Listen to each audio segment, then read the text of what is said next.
Rodrigo Salas era el tipo de hombre que nunca pedía ayuda.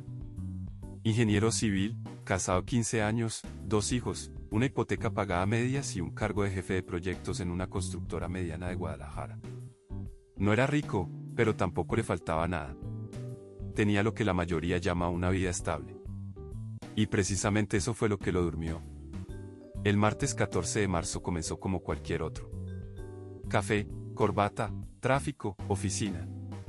Pero a las 10 de la mañana lo llamaron a una sala de juntas donde nunca había entrado. Adentro, el director general y 2 personas de recursos humanos lo esperaban con una carpeta delgada sobre la mesa. Reestructuración. Esa fue la palabra. Una palabra fría, corporativa, que en la práctica significaba, ya no te necesitamos. 12 años de empresa. Un finiquito que apenas alcanzaría para 3 meses. Y una caja de cartón para sus cosas. Salió al estacionamiento con esa caja, se sentó en su carro y no pudo arrancar. No lloraba. Solo miraba el volante como si fuera la primera vez que lo veía. Después de 20 minutos marcó el número de su esposa, Valeria. Necesitaba escuchar su voz. Pero Valeria no contestó. Mandó un mensaje. Tampoco hubo respuesta. Así que manejó a casa. Cuando abrió la puerta principal, la casa tenía un silencio diferente. No el silencio de cuando los niños están en la escuela. Era otro tipo de silencio. Uno que pesa. Sobre la mesa del comedor había una carta escrita a mano. Valeria le decía que llevaba meses sintiéndose sola. Que lo había intentado todo. Que había tomado a los niños y se había ido a casa de su mamá. Que necesitaba tiempo. Que lo sentía. Rodrigo leyó esa carta 3 veces. La dobló. La guardó en el bolsillo de la camisa. Y se fue a la cocina a calentar agua para un café que nunca llegó a tomarse porque en ese momento sus rodillas simplemente cedieron. Se sentó en el suelo de la cocina, con la espalda contra los gabinetes, y soltó todo lo que había estado cargando. Lloró como no lloraba desde niño. Lloró hasta que no quedó nada más. Los siguientes días fueron los más oscuros de su vida. Llamó a sus hijos cada noche, pero las conversaciones eran cortas y torpes. Habló con Valeria, pero no había mucho que decirse todavía. Mandó currículums que nadie respondía. Gastó más de lo que debía en cosas que no necesitaba, solo para sentir que aún tenía control sobre algo.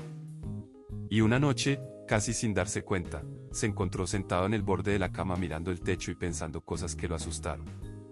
Fue ese miedo el que lo salvó. El miedo a sus propios pensamientos lo obligó a llamar a su hermano menor, Marco, que vivía en Monterrey. Le dijo la verdad. Todo. Sin filtros. Y Marco no le dio consejos ni sermones. Solo le dijo, mañana te compro el boleto. Ven. Rodrigo llegó a Monterrey con una maleta mediana y el ego destrozado. Marco lo hospedó sin condiciones. Y fue ahí, durmiendo en el cuarto de herramientas convertido en cuarto de huéspedes, donde Rodrigo empezó a entender algo que nunca había querido ver, había construido su identidad entera sobre cosas que otros le podían quitar. El título, el cargo, el salario, incluso la versión del esposo y padre que creía ser. Pero ninguna de esas cosas era él. Comenzó a ir a terapia por primera vez en su vida. Los primeros meses fueron brutales. Descubrió que llevaba décadas evitando conversaciones difíciles, incluso consigo mismo.